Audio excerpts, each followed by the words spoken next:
Howdy, and welcome to another episode of Adult Onset Horsemanship. I'm your host, Daniel Dolphin.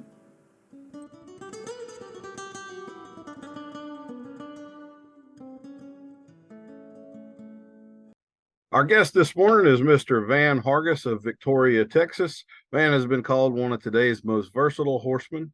This designation reflects a lifetime devoted to learning and communicating the elements of superior horsemanship as applied in a variety of disciplines. Van's trained and shown horses that have excelled in the ranch horse versatility, which is one of his favorites, Western pleasure, trail, calf and team roping, and steer wrestling. He is a veteran of loads of clinics and expos, and he always brings humanship into the focus and incorporates it into his message. Van, how are you doing this morning? Man, Daniel, I'm doing great. Man, first of all, thank you so much for having me. Appreciate the opportunity to visit with both you as well as your listeners. So I appreciate that. Thank you so kindly. Absolutely. We've been friends for a good long while now, and I'm a little embarrassed that it's taken me this long to get you on here. But anyway, we'll have a nice conversation, I'm sure. I know you're an old pro with public speaking, but we still always have the lightning round questions to try to break the ice, and these will be a little bit nonsensical, so please just bear with me and enjoy the ride. You bet. What is your favorite way to relax? Wow. Probably after my wife cooks an exceptionally good meal. And Daniel, to be honest, I'm a real softy. So I like to go watch videos of people doing really cool, successful things, following their dreams, such as YouTube videos of people who are trying out for and usually succeeding in, like America's Got Talent or American Idol, those types of shows. And to watch those people work hard to fulfill their dreams. And when they get those opportunities and they do well, and especially if they got an emotional story to go with it, I'm a big old softy, and I have to admit, sitting in my chair and escaping into those videos of those other people fulfilling their dreams, that helps me relax, and it also helps motivate me. So it not only relaxes me, but it really inspires me to get out and go do more of what God blessed us each the opportunity to do. Cool. Morning or evening? Oh, definitely a morning person. I'm definitely up before the crack of dawn, as my wife would say one day. I'm sure she just mispronounced it, but she goes, "Crack ass of dawn." She said. And I said, "Didn't you mean ass crack?" She goes, "Well, you know what I mean. It's too dang early." So yes, sir. I'm a very, very early morning person, and my wife is an evening person. So we just kind of pass in the hallway sometimes. We have the same dynamic at my house. It can be complex at times. Yep. Yes, sir. Bay or sorrel? Oh, goodness gracious. I've been blessed, Daniel, with some absolutely phenomenal sorrel horses in my lifetime. So I love a good sorrel horse, but the dark bays with the black legs and the seal point ears, those suckers just always turn my eye. I've always vowed that one of these days I'm going to own a really good one.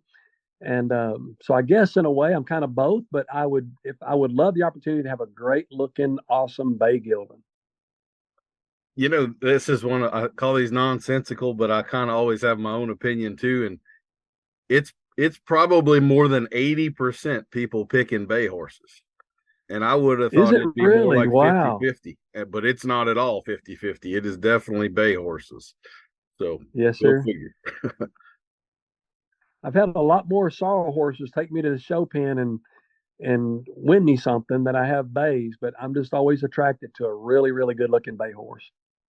Well, you're in Texas with the King Ranch and the 4.6s, and they definitely had a preference toward sorrels there, so that might be part of it, huh? Yes, sir. And in fact, most of the ones that I've had were all, had a little bit of Wimpy or I'm sorry, Peppy Sand Badger and Mr. Sand Peppy in them. So maybe that's where those sorrel horses come from for me.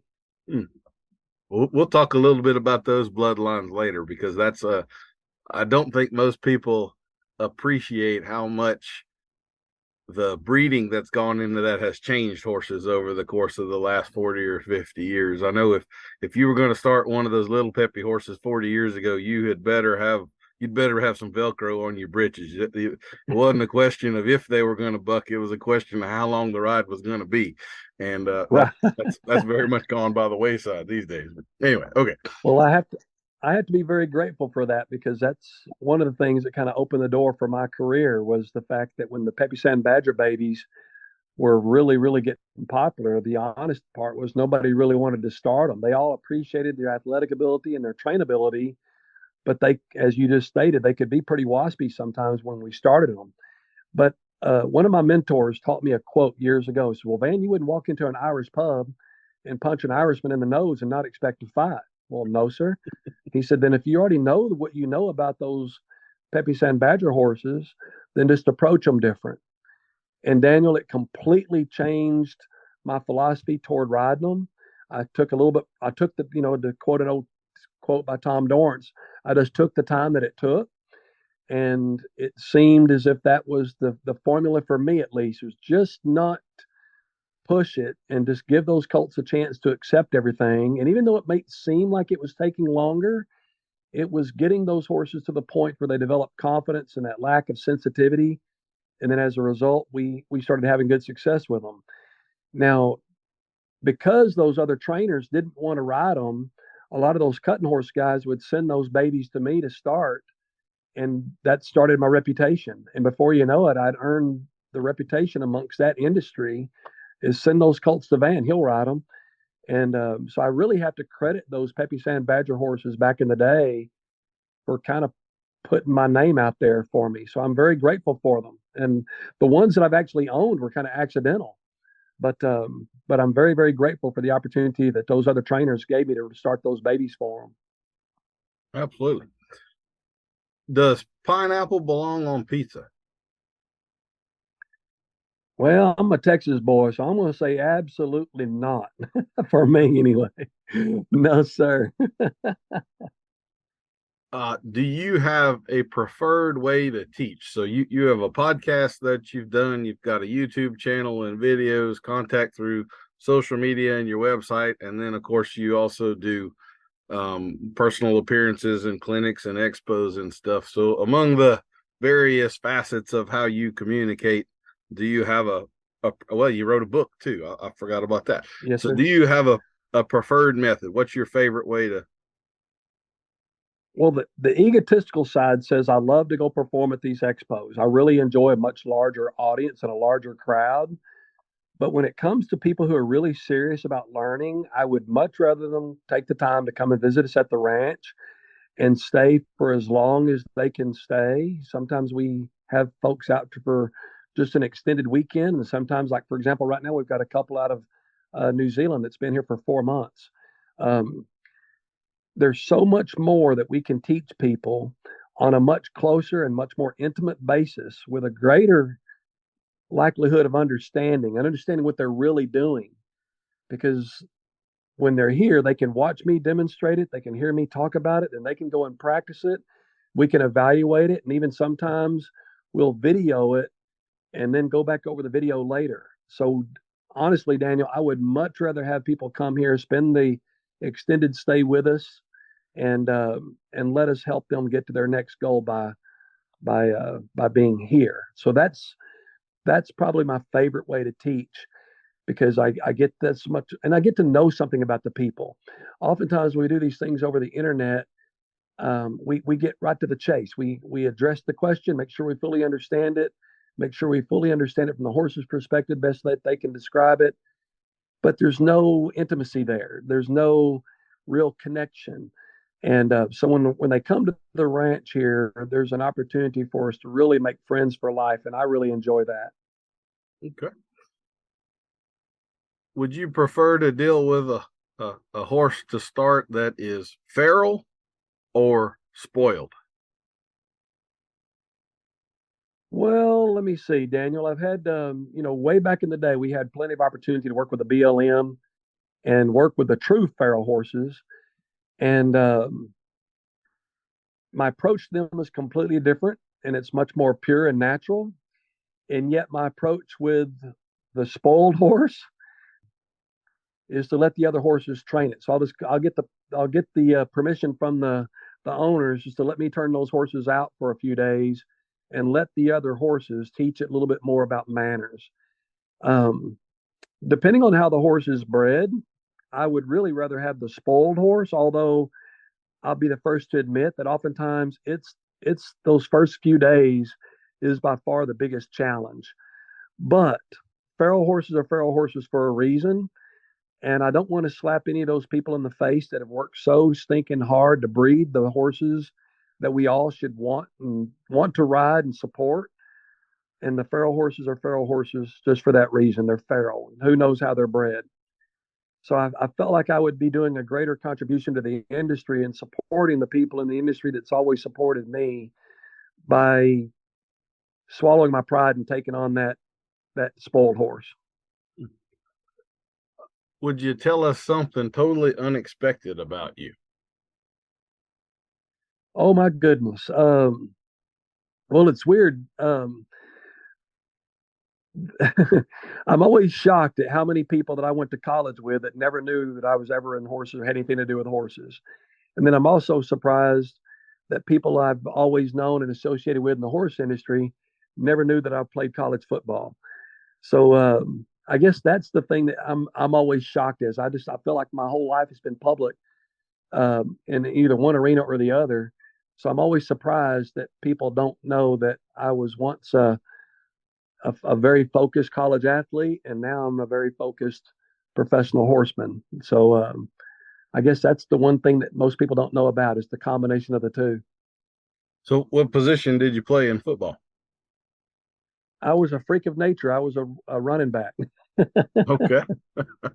I got to tell this real quick. I went to a football camp one time, and it was down in Houston. Of course, it was back when there was such a thing as the Houston Oilers, and Bum Phillips happened to be there at the camp, and he come walking by, and I just happened to be the only person of my race down in this one particular group, and he comes walking by. He goes, "Sir, you do realize, or young man, you do realize this is the running backs?" I said, "Yes, sir." He walks off a little piece. He comes walking back a little while later. He goes, "You do realize you need to be fast to play this position?"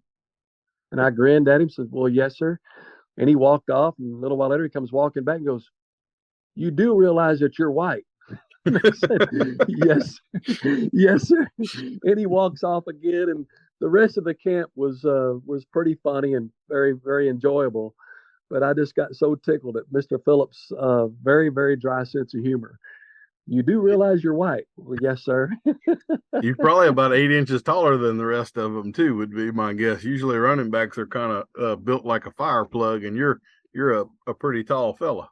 So Well, I'm only 6 foot, and I guess I was about average for the typical college running back. I was 6 foot, weighed about 210 by the time I graduated, and thank goodness God did bless me with some speed because I honestly, Daniel, I just ran in fear most of the time. if you could choose any superpower, what superpower would you choose? Oh my goodness! Wow, that's a great question. I've really given that much consideration. Wow, Daniel. I'm preparing you for grandkids because that's going to be relevant here before long. They're going to be asking you questions like that, right? Right. Well, we got a boatload of those already, but I guess I catch myself from time to time at the ranch when I'm riding a horse and letting the horse kind of settle and just soak in stuff. I catch myself just looking up a lot of times and watching the birds. And even though I'm a little bit afraid of heights, I would really love the opportunity to fly without the aid of an airplane. So I guess if I had a superpower, it'd be to fly, if that would be considered a superpower. Absolutely. Same one for me. Yep, I would love that. It'd be nice for those waspy horses too. They buck you off and you just kind of float down nice and soft and easy. Just right. Yes, sir, it sure would. Because sadly, my only experience with flying has been very, very short, very, very brief, and very abrupt stops. It's not doesn't do well for the body as it ages. Yes, sir. Thoughts or feelings? Thoughts or feelings? Well, I'm a pretty emotional fella, but I'm also very, very thoughtful. So, I mean, I think probably a little bit deeper than what I should sometimes.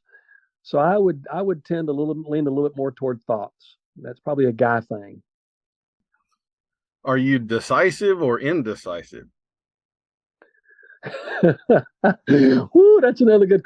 Um, Daniel, I'm pretty darn decisive. It just may take me a while to make up my mind because my wife got on there one time. She said, well, "You realize it took you 3 years to buy a new truck?" And I made up my mind to buy it, but then I had to start studying for a while, and it took me about 3 years before I finally made up my mind. Mm-hmm. But I'm also that type that once I do make a decision, I'm ready to roll. It's time to let's get out there and let's get it done. So once the decision's made, by golly, I want to get it done. But I'm pretty decisive. It just may take me a while to consider all the options before I make that decision. Do you have a favorite piece of tack or horse related tool? Yes, sir. By far, it's my reins. I am constantly teaching my students the value of rein management, and nothing helps you more than a good set of reins that feel good in your hands that you feel like you can communicate with the best. And at the same time, a good quality set of reins, whether it be leather or rope, depending on what you're doing and how you're doing it, can send a very distinct signal to those horses. So by far, I would think that my reins would be would be my favorite piece of tack item. So this is a new question amongst this list, but who is your favorite Batman? Oh my goodness! I guess because Batman was one of those things I got to watch in the afternoons when I got off the school bus.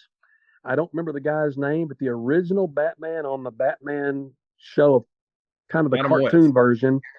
Yes, Adam West. That's exactly right. So he is my favorite, mainly because because he was the original. I don't know if he was the original, but at least he was the oldest one that I'm familiar with. Do you have a favorite book or movie? Well, my favorite book is the Bible. The more I read it, the more I realize how much there is to read and understand. And my favorite movie, and it may not be very original, but my favorite movie is Forrest Gump. What I love about that, Daniel, so much about Forrest Gump is that here is a guy who started out with extremely limited resources, limited intellect, and he was an extremely successful man by the time he finished his life's journey, only because his brain did not get in his way. He never thought for a moment that he couldn't. He just simply tried.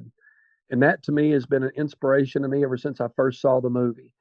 So whenever I'm kind of feeling down in the dumps about something, I'll go plop in Forrest Gump and watch it. And it sure motivates me to get off my butt and quit making me think that everything needs to be perfect or that I don't have this or I don't have that. So Forrest Gump, I think, would be my personal choice of my favorite movie. Okay, that's a good one, and good reasons too. He's certainly the poster child for try, isn't he? He certainly is. Yes, sir. So sweet, salty, or spicy? Oh, I'm definitely a salty person. I love the occasional sweets, and I definitely love my sweet tea. But when it comes to food choices, I'm going to prefer something with just a little bit of salty deal. And if I had a snack to choose from, I'm going to choose a salty snack over a sweet one any day. Right there with you. What is your favorite dinosaur or deep sea creature? Oh my goodness. I guess the deep sea creature, I'd kind of lean toward that one just because I'm fascinated by everything that an octopus can do. They can get little, they can get big, they can change their colors, they can be extremely friendly, but at the same time, they can also be as aggressive as need be. So for whatever reason, I don't know why, but I favor an octopus when it comes to a sea creature. They're kind of the poster child for dynamic and flexible, aren't they? I mean, just no matter the That is the situation truth. you throw at them, they got a tool to handle it, don't they? That's right. Yes, they sure do. Yes, sir. And have you ever had a UFO encounter? Well, Daniel, not that I'm aware of. Not that I'm aware of. Now, I thought I had a Bigfoot encounter once upon a time, but no, Oh, sir, I don't dang. think I've ever had a UFO encounter. Well, tell us about that. I got to hear more. Well, my wife just laughs at me all the time because I still to this day believe there's a Bigfoot. I grew up and went to high school and college both in a little town called Commerce, Texas. And just outside of Commerce, it's all underwater now. There's Cooper Lake up there, but used to that would be considered Horton Bottom. And as a kid, we spent a lot of time up there in Horton Bottom, hunting and fishing and doing all sorts of things. And one night, me and a couple of my buddies were up there by the river, and we thought we heard something, and we just got really quiet and listened because that was a big area for wild hogs back in that day, and so we just assumed that it was wild hogs. And we got to listening, and it didn't sound like wild hogs. And in fact, you could tell it was just only one something. We didn't know what it was. It was only one, and it just made some extremely odd noises. And then one of my buddies says, "You know what? We need to get through these woods." Get off the river, get through the woods, and get back to where the truck is parked. So we started walking back that way, and then as we're walking, we heard that noise again, but it was closer. And then we heard it a third time, and it sounded like it had just gotten to the river and it crossed the river, which means now it's on the same side of the river as we are. And it sounded like it was getting closer. So we went to humping it a little bit, getting a little bit out of there. And by the time we got to the truck, we were pretty darn convinced. And granted, we didn't see anything, but we were pretty darn convinced that all the rumors that we had heard there over the years about Bigfoot, we were convinced that was Bigfoot. That was the legend of the Boggy Creek. Boggy Creek monster was just outside of Commerce, Texas, as far as we were concerned. Yes, sir. So, Well, when you and look at as a it, kid, of course, what might have contributed a little bit to that little fantasy thing there was when I was a kid, there was a movie, and that's what it was titled. It was called The Legend of the Boggy Creek. Well, that same river that we were talking about connected to that same part of the country up in northeast Texas, southeastern Oklahoma, and of course, western Arkansas. So it was possible. We just don't know. when you look at a map of the Earth, like Canada, for instance, it's about a third of the landmass of Earth is essentially uninhabited. And even Yeah. with Canada, something like 80% of the Canadian population lives within 50 miles of the U.S. border. So they're as far south as they can get, essentially. So definitely there's enough forest out there with nobody in it that something like that could be going on. So who knows? I Sweet tend to dreams. agree with that because I tend to agree with it because we're still to this day, as many scientists as we have, there are still folks out there discovering new species of all sorts. And of course, I appreciate the folks that will tell you there's no real hard evidence yet. So I agree with that. But until they do discover these new species, there was never hard evidence of those species either. So who knows? I want to stay open minded. Let's think about the possibilities. We tend to have short memories too. So just 5,000 years ago, woolly mammoths were roaming Arkansas, Louisiana, and Mississippi. So that's Yes, that's not sir. all that far back. So who knows what Yes, could sir. be up north of us right now. That's exactly right. Yes, sir. Well, I might have forgotten to tell you this, man, but those questions are for points, and I've just tabulated your score. You have the high score so far of anyone that's ever answered the short answer question. So you got Oh my goodness. 791 points, which entitles you to either a genuine compliment or an awkward silence. Your choice. Well, I'll take that genuine compliment because I still have a little ego after all these years. So Well, sure. Well, I'm going to say that I think among the clinicians that I know, you're probably one of the more genuine and articulate. You really do a very good job of getting across what you're trying to get across, where some of the rest of us stumble around a little bit more. And you're also a tremendously empathetic type of a person that always has the other people's heart on your mind. You and I both know there are some heartless people in this game, and I think you're genuinely one of the good ones. So I hope well, that. Daniel, I really appreciate that. And for any of the listeners, I'd like to just encourage them to, no matter what, remain, because the most important thing that you said there to me at that moment was that genuine aspect. I have to credit my grandparents for really emphasizing that with me throughout my entire life, is to always be who you are and be proud of who that is and be proud of the journey that got you to where you are. And if I could ever give any young person out there advice that's going to be in the world, communicating with other people and potentially influencing other people, is remain true and remain genuine, because I can't think of anybody who truly loves a hypocrite. And sometimes it's not easy being who you are when you know who you are is right, and you know the situation that surrounds you is wrong. It may not always be popular, but stay true. And and that's a hard lesson to have to learn sometimes. There's been parts and times of my career I've been very, very blessed in my career, very blessed. But at the same time, we've had to make decisions that was either to kind of go with the flow of things or stay true, knowing that staying true was going to cost us opportunity. And the old cliche says, when God closes one door, he opens another. And I couldn't agree with that more. But sometimes that carrot at the end of the stick might not always be the carrot. So I would definitely want to encourage your listeners and those young folks out there to just simply do what's right. And you know what's right, what's in your heart. And if you ever betray that, you'll never really appreciate yourself as much. So just stay true. Stay true. Well said. Well said. One of my just a little snarky sort of appreciation I have, since we were just talking about Bigfoot. You have these like sayings on T-shirts. Well, I love this one. It's believe in yourself even if no one else does. Bigfoot as the author down at the bottom. So There you go. seemed applicable in this moment for some reason. Yeah. Oh, I need to try to find that one on Amazon and get that one just so I can wear it around my wife. perfect.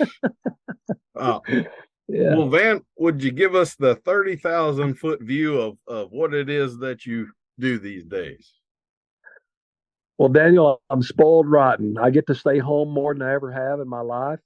We spent several of my years of my career traveling up down the road, going to every horse expo that you could imagine, doing clinics literally all over the world. And there was a point in time there that I just got tired. So sometimes we were on the road anywhere between 6 to 8 weeks at a time before I'd get back home again.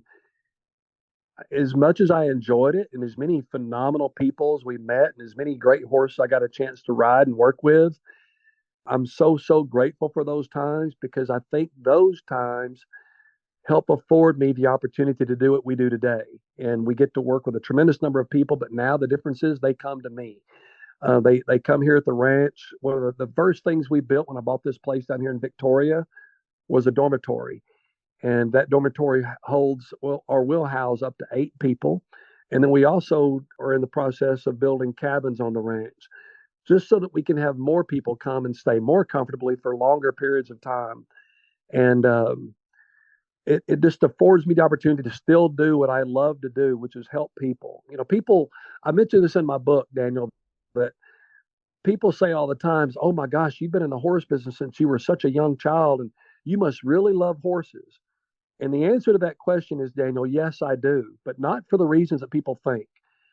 To be honest, I'm allergic to horses. I've had asthma, and I'm allergic, which means that when I'm around the horses, I have a greater chance of having asthma trouble. So you would think that I would hate them, but no, I love what I get to go through around the horses, because the horses is the bridge that brings the people to me, or vice versa. It takes me to the people, because I really love people. I love watching people, watching how they develop. I love watching how people learn. I love hearing people's success stories. I love it when successful people that are already successful in some other field come to the ranch and they share with us their successes, and they want to learn how to be better horsemen. And so to me, the perfect day and the perfect experience for me is the opportunity to, from that 30,000-foot view you said, is just to look down on the ranch and thank God that I paid the dues that I paid so that I can afford the life that we live today. And I don't mean afford it financially. I mean just afford the time and the enjoyment of getting to do what we do today. I'm truly blessed, Daniel. Well, very well said. And you have a pretty interesting story as to how you started your endeavors into the world of professional horsemanship. Would you share that with us briefly? Well, yes, sir. Well, the little town we grew up in, or I grew up in, just outside of Commerce, Texas, it was actually halfway between Commerce and Greenville. And there was a little bitty podunk town called Campbell, Texas. Well, a lot of folks don't know, but that's also the home of Billy Cook. His original saddle shop was in Greenville, actually on the interstate, going from Commerce to Greenville. There's interstate up there called Interstate 30. Well, of course, his saddle shop was up there on Interstate 30, but his home was, oh, maybe probably not even three-quarter of a mile away from where I was raised. And of course, like any 12-year-old kid, I'm riding horses. And I was an only child too, Daniel. So as an only child, you find yourself entertained by the animals. So I was always out riding horses, or, playing with a pig we were going to slaughter. I was raising a calf or playing with the dogs. And I was always outside. Well, when I was riding the horses up and down, sometimes I'd get bored. My mom would let me ride the horses down the highway. So I'd ride up and down the road ditches and just spend time on the horses. Well, Miss Cook, Billy Cook's wife, would see me all the time up there riding up and down the road, or she'd come out the house. I'd be out there riding horses around out there. So one day she approached me and she said, "Van, what do you got going this summer?" Well, I don't know, Miss Cook. She goes, "Well, if I brought a little filly down here, could I just get you to ride her like you do all these other horses? Just ride her all over the place. Just ride her up and down the road and just get her really nice and quiet for me." Well, yes, ma'am, I'd be happy to. So sure enough, I get off for summer break out of school, and she brings that little filly down there. So now don't let you daddy ride her now, because he's too big and she's just a little thing. So I just want to see you ride her all summer. I said, "Yes, ma'am." So just like a good little kid would do, boy, I rode that horse. I rode the hair off of it all summer long. And of course, I just did what kids would do. I can't say, Daniel, I knew what the heck I was doing at 12. I just rode a lot, and just, I got them what you might call kid broke, because Mm-hmm. I did stupid stuff that kids do on young horses. I jumped off of buildings on them, climbed off of fences on them, and you name it. Just do 12-year-old kid stuff. Well, at the end of that summer, Miss Cook come down there to pick up that filly from me, and of course she was riding around pretty darn nice, and she wrote me a check for $300, and I was probably the richest 12-year-old kid I knew. I had more money than my mom and daddy did. So I had $300. So that to me got me realizing that at least the door from that moment on was open for me to have that kind of fun and get paid for it too. So I guess that kind of stuck in the back of my mind, because somehow or the other I kept getting drawn back into the horse industry. So when I got out of college, it wasn't long after I was out of school that I made the horse industry my profession. Well, there's not a whole lot of people that can say they got started off with their first riding job from a legend like that. That's pretty cool. Uh, Yes. Dan, I want to share another quick story with you about Billy Cook.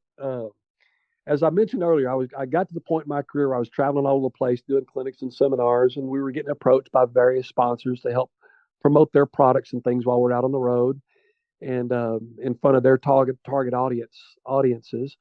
And a company that I didn't know anything about called Saddlesmith approached me and wanted to know if I would endorse a saddle for them. And I'd never even heard of the company, but I was extremely honored. I'm thinking, oh my gosh, I'm gonna get a saddle sponsor. This is cool. But remember what I said earlier about be true? Well, I told that guy, I said, "Man, I really appreciate that. I'm honored. I've never been approached, for a saddle sponsor. So I'm deeply honored. But to be honest, sir, my first customer um, was the wife of Billy Cook. So I at least owe him the opportunity to turn me down before I say yes to you." So I called, and here's the humbling part. I get home from that trip, and I called Billy Cook and said, "Mr. Cook, hi, this is Van Hargis." And who? Who's this? Van Hargis. "I used to be your neighbor down the road down there." "You mean Doug Cooper's stepson?" "Yes, sir, that would be me." "I know I know who you are. What do you want?" I mean, just as cold and as callous and crotchety. He said, "What do you want?" I says, "Well, sir, a couple of weeks ago, I was out on the road and doing what I do, and a company by the name of Saddlesmith approached me and wanted to know if I'd endorse a saddle. And I told them that I needed to visit with you first, because of course, your wife was my first customer. Well, what kind of saddle do you think you'd want? Well, I don't know, sir. I said, I do a little bit of everything. I calf rope, team rope. And of course, I ride, colts for a lot of folks. And now I do ranch horse versatility. I do everything. So all around type saddle, something like that. Well, I can build you an all around saddle. You put all the dimensions down for it or all the specs down for it, and I'll come up with something. And I'm thinking, are you serious? So sure enough, I go to putting all these specs together and get ready to do that saddle and send it up there to him. And we talk about it a little bit. And Daniel, back in that day and time, I wanted a saddle that had cutaway skirts. But up till that point, the closest thing to a cutaway skirt was what they called a butterfly skirt that you saw a lot on the Western pleasure saddles. And Billy saw that cutaway skirt and he thought that was the stupidest thing. He said, "A cutaway skirt? What the hell is that?" Well, I just want to be able to ride a little bit closer contact. I find that helps me a lot with these babies. That's the stupidest darn thing I've ever heard of, he said. I says, well, if there's any way possible, I'd like for you to do that for me. So sure enough, he builds that saddle, puts the cutaway skirt on it. And that year or that following January, we put it at the Denver market up there, back when the market was in Denver. And that was the number one selling saddle that Billy Cook had that year, was that Van Hargis all around. And I just thought it was so funny how he went from not knowing who I was or not remembering who I was. And of course, that was very humbling to me because I kind of thought I was somebody at that point. he brought me back to reality pretty quick. And but then when he introduced that saddle, just because it was new and it was different, it made it the number one saddle of his saddles that year, just because it was new and it was different. And then that kind of started the trend, thanks to Billy. That kind of started the trend for all the cutaway skirt saddles there are out there today. And so I credit Billy for helping me develop that idea and having the guts to follow through with it, even though it had never been done. Well, I want to thank you for that, because that's one of those features that I find pretty important in a saddle. Like you, I ride a lot of colts and I like to get as much leg on them as I can. And it really bugs me when I get in a saddle that's got big old thick fenders and skirts and stuff on it, and kind of keeps me away from the horse. I want to be right on top of them if I can be. Yes, So sir. that's Yes, sir. And isn't it weird handy too? feature. Like if you ever go ride a saddle that doesn't have cutaway skirts, you can definitely feel that it's in the way, can't you? Absolutely. And up until then, I didn't know what I was missing, to be honest. But once I got those skirts cut away, I really can't see myself ever being comfortable in um, in any other saddle. And not that there's not some great ones out there. There's some phenomenal saddles out there with full skirts on them. I don't ever want to sound like I'm dogging those styles because they've been around for years and they're tried and true and proven. But man, now I just can't see myself ever going back to that. Well, since we've kind of opened the ball with Mr. Billy Cook, I did want to ask you about some of the other mentors and legends in the business that you may have had the privilege of personally knowing. I'll kind of point you in a direction here a little bit. I come from a cutting horse background, and I have kind of always thought that cutting kind of had two fathers, sort of Buster Welsh and Matlock Rose, and all of the trainers up until about 20 years ago basically apprenticed under one or the other. And so Matlock had his horses really broke and bridled up, and Buster, of course, was known for loping around on the wrong lead and that kind of stuff, and just not really caring about putting a handle on a horse. So I think that's one of those things a lot of people don't appreciate is how you kind of had those conflicting styles. And I would say now kind of the best of both worlds is more what's out and about. But do you have any other thoughts or feelings about past legendary horsemen like that?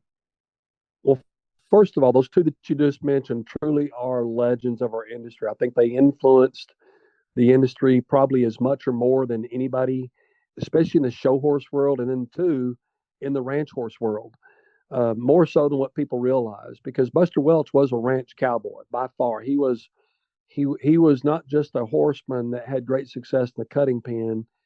He was also a true ranch cowboy, and his method of training was definitely considered different than what today's standard would be, just because, like you said, his horses had purpose. Not that some other people's out there don't. I'm not saying that. It's just that his horses had purpose first, And then if they showed real talent with that, then he would take them to the show pen. And as long as they could cut a cow, I don't think he was as concerned as, like you mentioned, them being on the incorrect lead. I don't think he was as concerned about that. But boy, when he put him on a cow and dropped his hand, that's where his training and his talent really shined. And then that makes me remember another thing that one of my other mentors shared with me years ago about horses that can sometimes and very easily in today's world become overtrained and underridden. And nobody could ever say that about Buster Welch.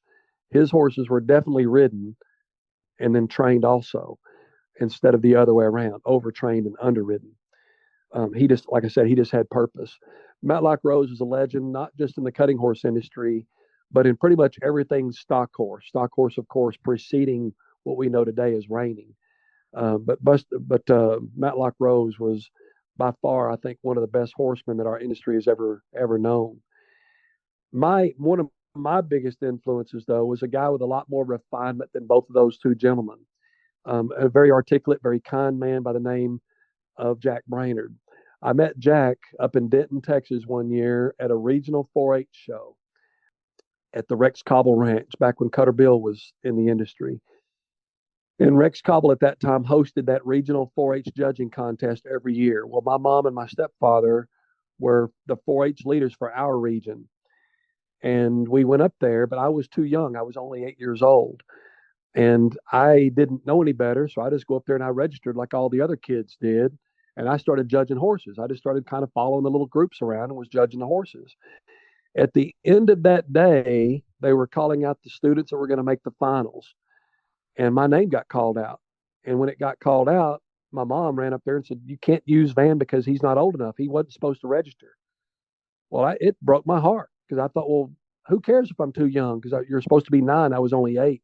Who cares if you're too young, Mama? I did it. I went through it and I did it. But Mama explained it to me the best way a mama could, which was to say, "But Van, if you do it, you're going to take somebody else's spot, and you're simply just not old enough." Well, I was just bawling. I understood, but I was still crying. I was upset about it.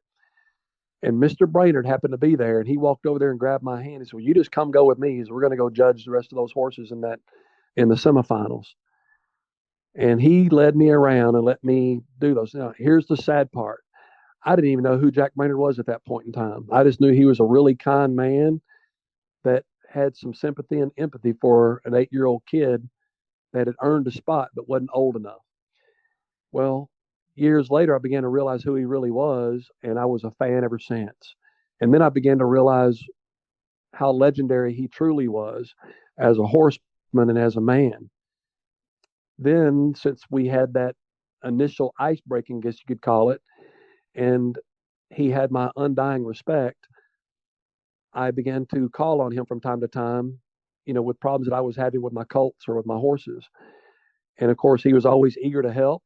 And then years later, he got even more involved with the Stock Horse of Texas. Him and several other guys were the founders of that great association. And Jack actually was the one that came up with, him and B.F. Yates were the ones that came up with that quote that said, "We want people to ride a better horse." And to ride a better horse. I said, man, what a great mission. And that just fit him to a T. And he just had a way of uncomplicating what some people think are complicated maneuvers. He was known as the master of the lead change.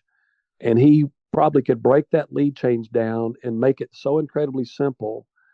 And I use what he taught me today. And I'll promise you, Daniel, not a single student will leave my program on a colt that they just started, and 90 days later, that colt will be doing flying lead changes, not because of me, but because of what Jack helped me learn to communicate. So he was by far the master of the lead change. And to my mind, will always be one of those legends of our industry because of who he was, not only as a trainer, but who he was as somebody sharing what he knew with countless others. And he was also always a student of the horse as well. Yes, sir.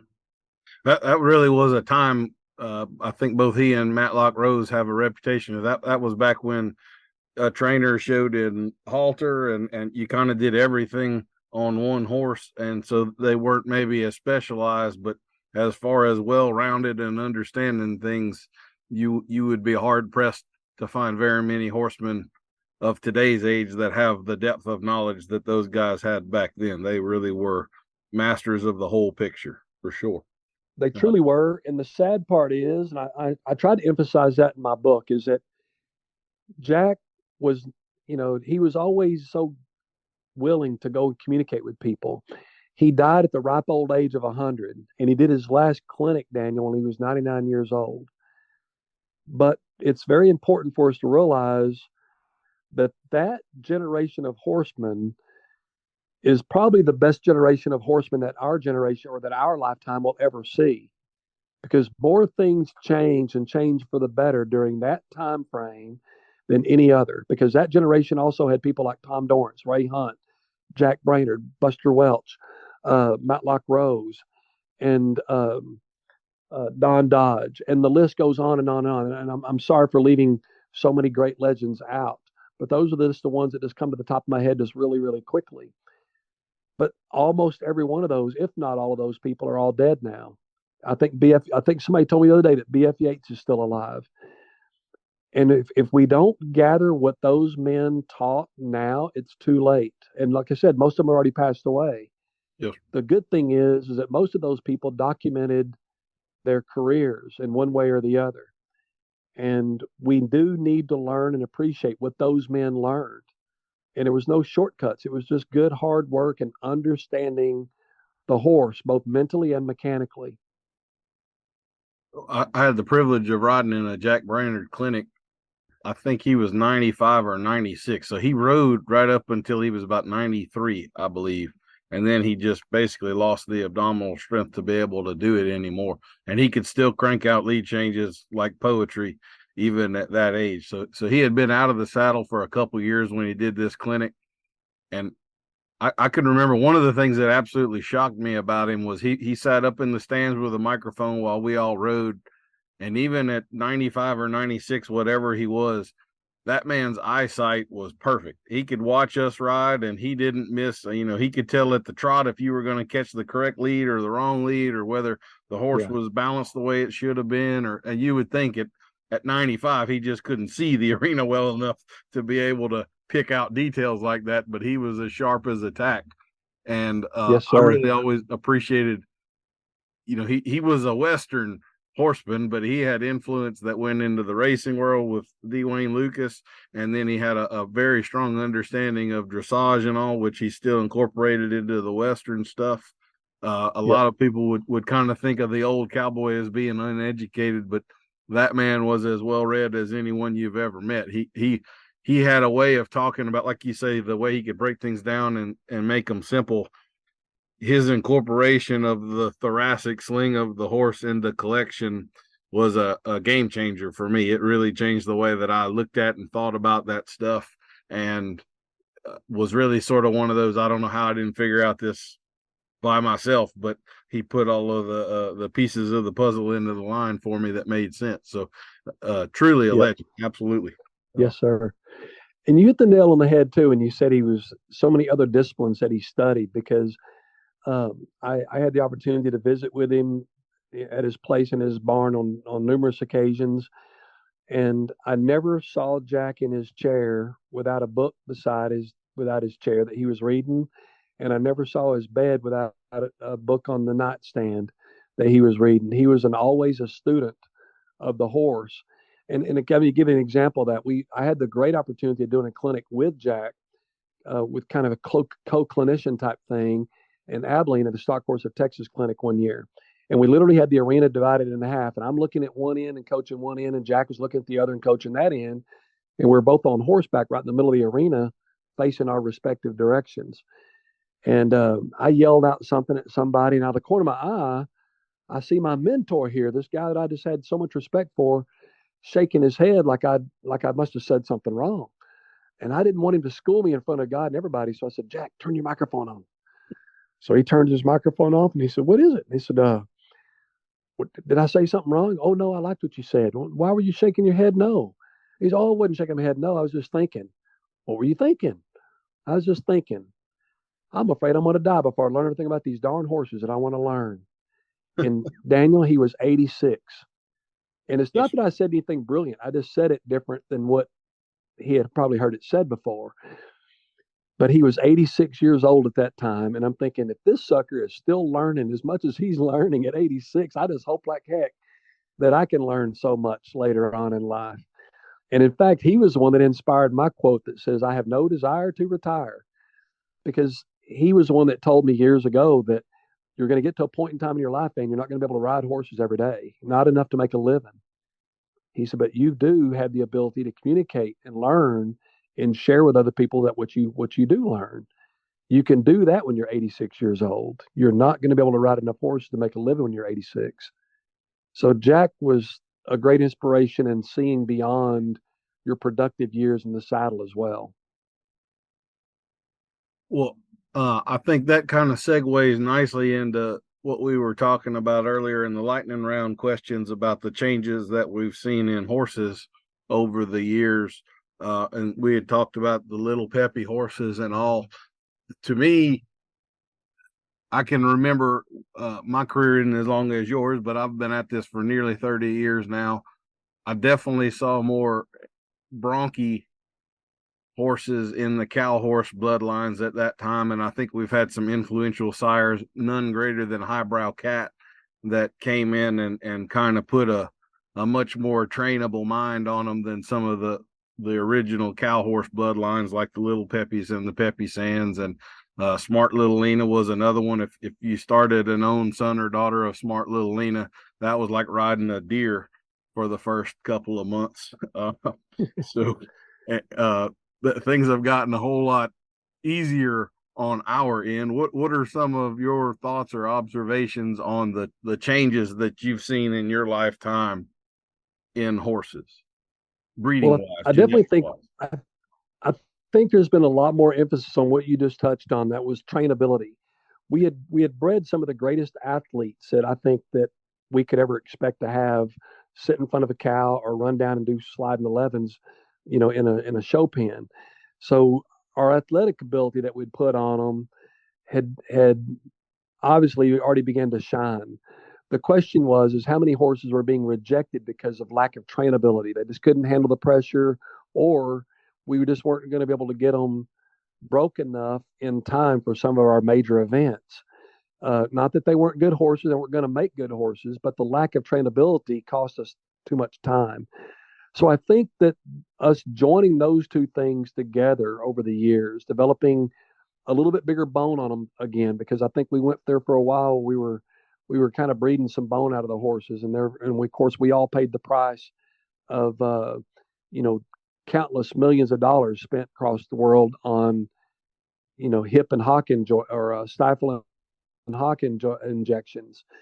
So once we began to breed the physicality back in there, but we will maintain the athleticism, the next thing was to come, of course, was the trainability.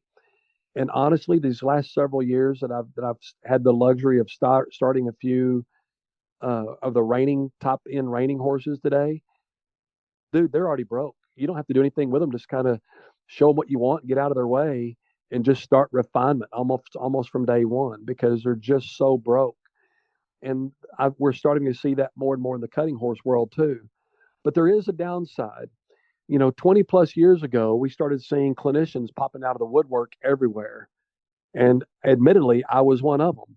But the demand was there because of the popularity of the horse expos, the popularity of some of the trivial things such as the cult starting challenges all over the United States, and especially the one particular one that really kind of started the whole thing even more so.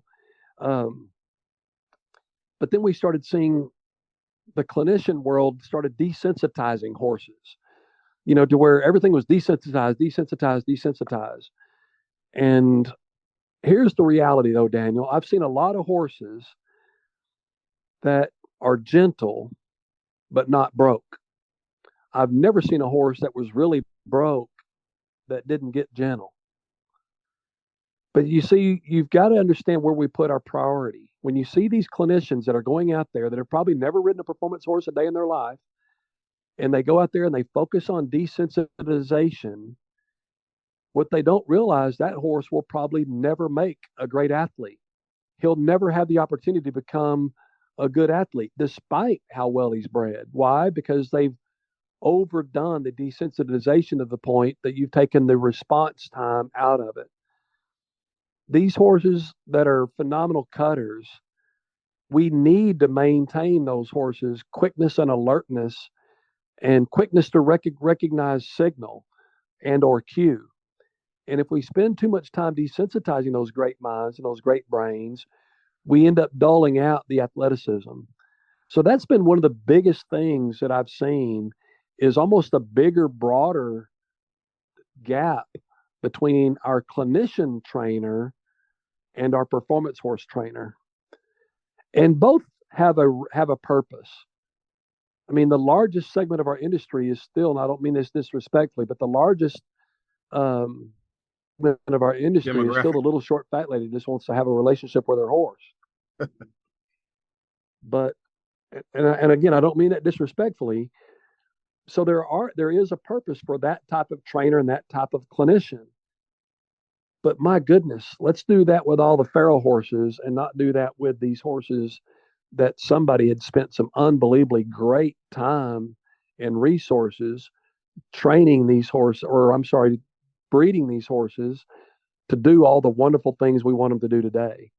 So that's part of it. The other part of it is I don't like how we've gotten further and further away or further and further into the specialization. I grew up in the day and time to where we had one horse that did multiple things, which is why I jumped on the versatility bandwagon. But sadly, now we're even starting to see the versatility stuff specialize. Mm-hmm. You see a lot of horses out there doing ranch riding and ranch trail that have never set face in front of a cow.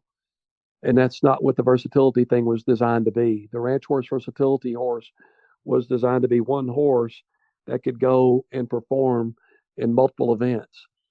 The fact that it had ranch in front of it also meant that it was meant to have the spirit and intent to promote and train the better ranch horse.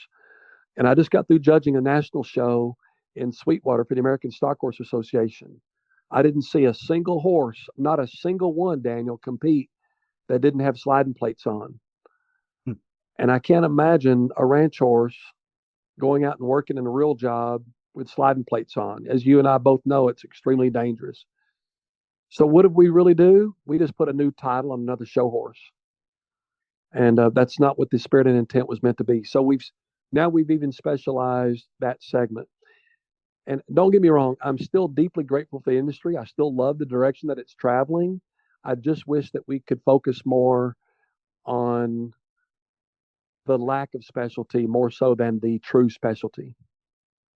I couldn't agree with every part of that more. The clinician part of it and all of it. There's a lot of situations I've been in working cattle where that horse has a much larger field of view than I do. And maybe you get that mad mama cow coming up on 4 o'clock and you don't see it, but the horse does and gets you the hell out of there. And that one that's standing flat footed with that'll is desensitized to everything in the world is going to get you killed in a lot of practical situations like that. You're exactly right. That's exactly right. Is that people don't realize that there's a need for that horse still maintaining that quick response time and not that dull, that, oh, everything's okay type scenario. We need those horses to still maintain that sense of self-preservation. The difference in training should be the art of discernment, learning to discern when they need to move versus when they need to be relaxed. And if you dull them down to everything, you take that part away. And I just wish we could get part of that back and let people understand there's a purpose and a reason for it. We just want a horse to manage themselves. And that's the true art of horsemanship, is learning to teach those horses how to manage that reactiveness and how to manage that response time. I think it ties in hand with the clinicians you were talking about, in that I feel like there are a lot of clinicians out there. In fact, whenever I send out letters and stuff, I always say, hi, my name's Daniel Dolphin. I'm one of the 1,278,863 horsemanship clinicians in the U.S. But I feel like there's a ton of them out there that are greener than they realize. And in just as we would look at a horse as being green and having a training progression, one of the first things you learn as a trainer is how to desensitize a horse. And there's a very typical stage there where you kind of get impressed with yourself and what you can desensitize a horse to. And it kind of comes down to that question of, I know you can, but should you? You need Right. It's exactly right. Yeah. a little more of the wisdom and experience before you realize like there's a point of good enough, and there's a point of, just like with the specialization, where we take a good concept, but we push it and push it and push it until it becomes a perversion of what the original intent was. One of my pet peeves is get a cutting horse over here to tune up for a show that I don't know. I've had more than I can tell you that you can't take out into the pasture to bring the cattle up. And it's unfathomable to me of how you could train a cutting horse, but have never left the arena and actually pin cattle in a pasture before. But I'm here to tell you there's a bunch of them where taking them out into the pasture is going to be an adventure. I've had customers that Yes, had to sir. dismount and just walk the horse back up to the arena before. And it just boggles my mind how that stuff happens, but it does. So Yes, sir. Daniel, we had a 3-year-old stud horse several years ago that when the guy decided to leave him a stud, he left him up, in a stall in a turnout area, but the turnout area didn't have any grass in it. And then when he brought the horse to me for me to train, he wanted me to train him for ranch horse versatility because we were having good success with that at the time. Our colts spend some arena time, but every day, I mean, I used to boast to people that I think our cows get checked more than anybody's cows I know because every day, as soon as we finished with a colt, we'd open the gate, we'd go out and ride through the cows and just check them just because not because the cows need to be checked, but just to give the horses that opportunity to get out in the pasture and just be around the cattle in the real world. But the very first time I went to ride that 3-year-old stud colt out, he walked up there. I opened the gate on him really good. I went to open him up and step off into the pasture, and he freaked out. And I couldn't figure out. I thought it was something in the grass that was scaring him. I thought, gee, I wonder what's down there. I didn't know if it was something in the grass that I couldn't see. And then it dawned on me, it's nothing in the grass. He's afraid of the grass. The wind was blowing the tops of the grass from side to side, and he had never seen grass moving. And here's a 3-year-old stud colt afraid to walk out and need eat grass. And it just blew my mind that a horse could be 3 years old and already saddle broke, but not riding out in grass. It just blew my mind, Daniel. Blew my mind. yes, sir. That's a little bit when I asked you the question about feral or spoiled. The spoiled horses are the ones that I don't care for, and the sole reason is because someone worked really hard to make the problem that you're now having to deal with. And I Right. know Yeah. people do the best they can with what they have and everything, but as those of us that kind of spend our time trying to educate, sometimes you like I've said that 30,000 times. How do we still have a chunk of people in the world that don't understand, this simple matter? Like one of my other pet peeves, I'll just say with the clinicians is all of this disengagement of the hind quarter. I think Oh, that absolutely. Yes, sir. there it's an important skill, but it's kindergarten. There's a point at which you can definitely do too much of it. I've seen there's a couple clinicians in particular that really harp on that. Whenever I get one of their customers in a clinic, they can't ever catch their leads because the horse's butt is always running away from them instead of getting underneath himself like he's supposed to. And I describe riding those horses. It's like a car on a gravel road that's fishtailing. Their butt is just Yeah. flailing around in the wind there behind you. And someone worked really hard to cause that problem that's now going to take probably a few months to straighten out. Absolutely. Absolutely. In fact, that was one of the biggest topics that me and Jack Brainard used to always talk about. It was a major buzzword in the industry for a while, and sometimes it still is. Oh, you got to learn to disengage the hindquarter, disengage the hindquarter. And there's probably less than 5% of the time that anybody ever needs to ever disengage the hindquarter. The rest of the time, In order for this horse to perform anything that you want it to do, I don't care, even if all you want to do is just go trail riding.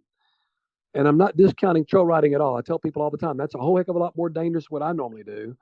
So don't think for a minute I don't take trail riding very, very seriously. But you can't trail ride unless the horse has got his hind end engaged.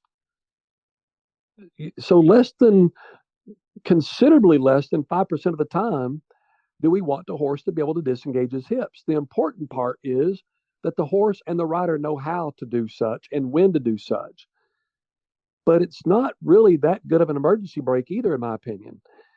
Because again, people get to harping more on that than they do just simply riding their horse. But to me, the hind quarter, I mean, I'm going to say 99% of the time we're working on engaging the hind end, getting the hind end more in direction of what we want to achieve than disengaging it. Absolutely. Yes, sir. Well, Van, I think we've come to the point where I need to acknowledge our sponsor of this episode. And we've got a new sponsor for this one. I'm pretty proud of them. They approached me because I'm in Louisiana and we've got a lot of water around here, and it was a good fit. So our new sponsor is H2O Crap. Have you ever gotten busy doing a small task and forgotten another small task, like that you were filling up a water trough or had a sprinkler on in the arena? I can personally admit that I have mistakenly formed Lake Dolphin in my arena more than a few times. Has the water company guy ever knocked on your door because you dropped pressure on the main line for an entire rural community? Do they think you have a pool, but you only have a water trough? Has your truck ever been collateral loan to pay back the water bill? If so, you need H2O Crap. Simply install H2O Crap on your water heater, and every continuous water flow over 10 minutes will be stopped at the source. H2O Crap. It's keeping mosquitoes and frogs at bay since 2014. H2O Crap. You can plan for a poor memory. All right. Well, we've paid the bills now, Van, so I feel a little better about that one. Daniel, I couldn't help but to laugh at that the whole time you were reading that. I'm thinking, holy smokes, what an amazing thing that would be. Because I'm like you, I have created Lake Hargis on on more than one occasion. And like most trainers do, I'm typically wanting to blame somebody, and they're like, "Oh crap, that was me. I'm sorry, I did that." Who left the water trough on? Oops, that was me. Darn it, That's now I set a timer on my phone, but if I forget to set the timer on my phone, then I'm still at risk there. We've had a couple. Yes, So sir. one of my first of the sponsors like that, I had a lady on, and I made up a funny deal about, or I thought it was funny anyway, but it was a sports bra for women equestrians that let sweat out and didn't let hay in. And I can't tell you how many people contacted me wondering where they could buy that sports bra. There's a market out there for some of this stuff, folks. So, Yeah, no, no kidding. Yeah, right. So sweat out and the hay, or yeah, the sweat in and the hay out. That's a great one. Well, we kind of broached the subject. I was curious with your experience and knowledge, and you've been one of the road warriors and met a lot of the people and seen a lot of the things. Are there any other sort of common problems or misunderstandings within the industry that you wish we would just figure out and get this straight, or things that you see, maybe directions that you see the horse industry going on? I'll say one caveat to that. You and I are both leadership guys, and I was going to make a whole topic out of that in a minute, because there is kind of an anti leadership where it's almost become a dirty word to some people. And I thought we'd tackle that as its own subject in a minute. But are there any other trends or problems or common misunderstandings that you see in the industry that you'd like to get off your chest? Oh, Daniel, I guess we all just need to realize why we're doing it and what's the purpose. There seems to be, and of course I'm guilty of it as well. There seems to be sometimes we tend to pick a segment out of the industry that we just don't like.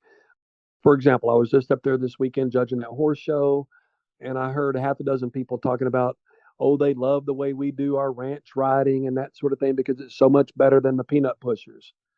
And I appreciate their input on that. And I appreciate their opinion on that. But couldn't that same person that's riding the peanut pusher question why we have sliding plates on our ranch horses? Couldn't that same person that's complaining about the peanut pusher take a look at themselves when they do a 30-foot slide and stop? Shouldn't that same person that's complaining about the peanut pusher consider why we spin our horses in reining? In other words, every discipline, regardless of what that is, has certain goofy things that we do that really has absolutely no real practical place in the world. So why do we do it?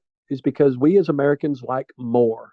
We want, if it can be done a little, we want to do it a lot. If we can slide a little, we want to slide a lot. If we can go around the barrels in 16 seconds, we can go around the barrels in 15 seconds. But that's just our typical American way, isn't it? But what I'd really want people to realize, even though there might be some things about certain disciplines that we may not love or that we may not like, we all are in the horse industry because we love what we do and we love being around our horses. And there's particular things in the industry that appeal to us.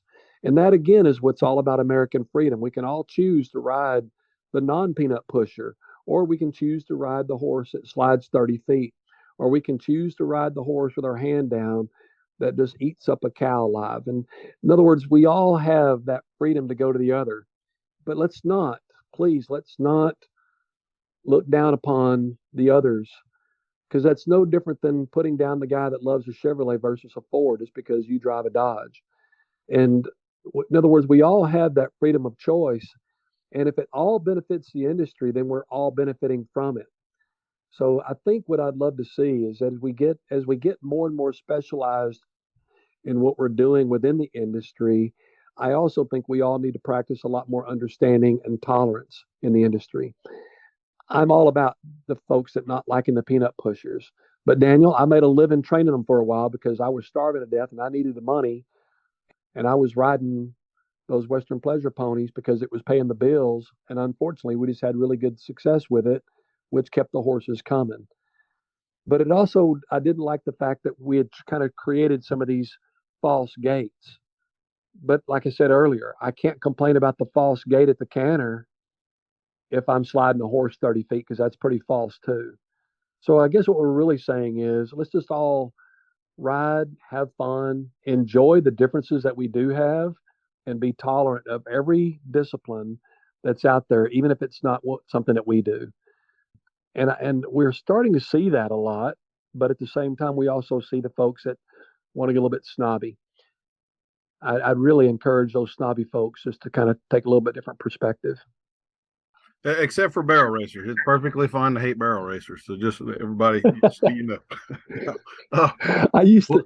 It's funny, Daniel.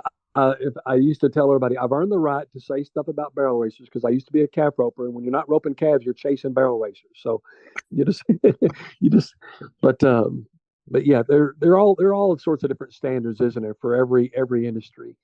well, So as long as we're all still practicing good, solid horsemanship, and we focus on that, then sooner or later to get to a whole nother level, that horsemanship has got to be expounded upon. And it does. It always comes out in the end. Sherry Servey, for example, is one of my favorite barrel racers.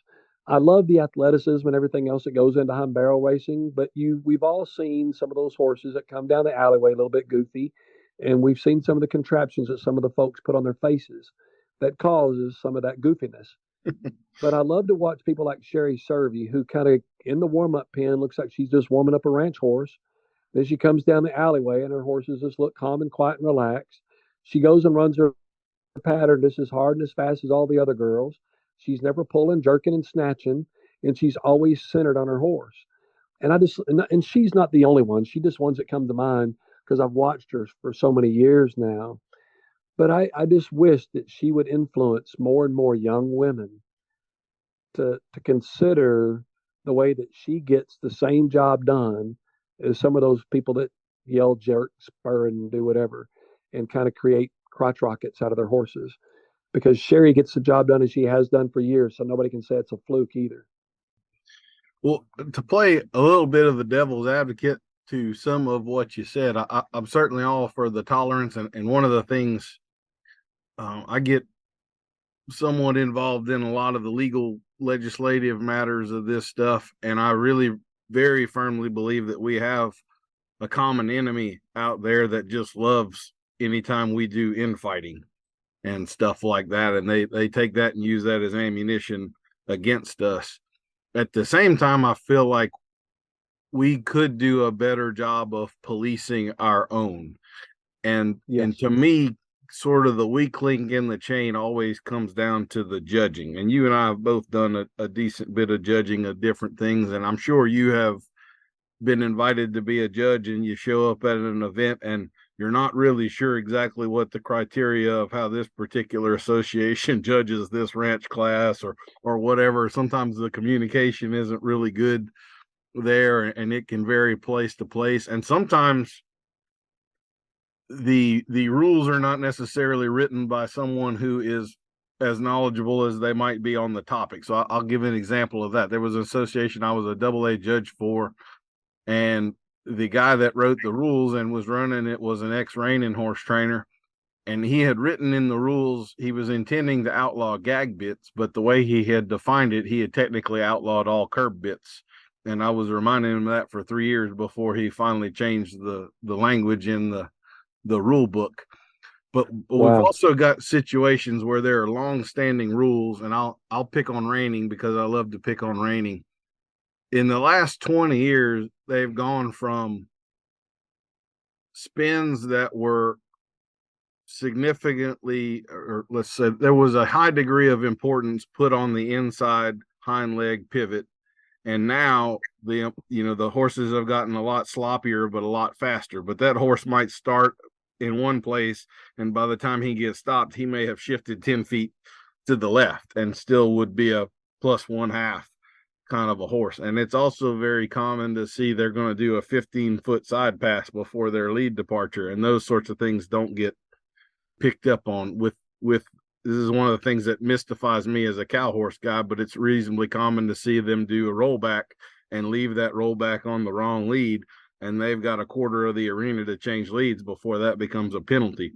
In fact, Sean Flaraday is very well known for that, and how if I had to train a horse to do that, I don't know how I would get him to do it. Like, you should never be able to leave a rollback on the wrong hind leg. But anyway, I kind of feel like a lot of that stuff just comes down to the judging. If we weren't lax in some of those areas, the trainers that want to win would clean that up tomorrow. I mean, to use your peanut rolling example, I mean, if you outlawed that and you went by it, and if a pole was below the withers, the horse was DQ'd in 6 weeks, you would never see that again. It would disappear overnight, essentially. But we kind of allow some of those things to continue. So all right, I guess I got on a soapbox, but I'll let you on the soapbox now if you got anything you want to add to that. No, I'm right there with you. And in some defenses, for example, a friend of mine by the name of Alex Ross used to be, and he might still be, used to be on the judges committee for the AQHA. And a few years ago, you might recall, there was a big movement toward trying to change Western pleasure, and they initiated, they talked about the change long prior before the Congress, but the Congress was going to be where they kind of put the nail in the coffin, so to speak. That was going to be the do or die show. And several people got gated because their horses weren't moving out enough.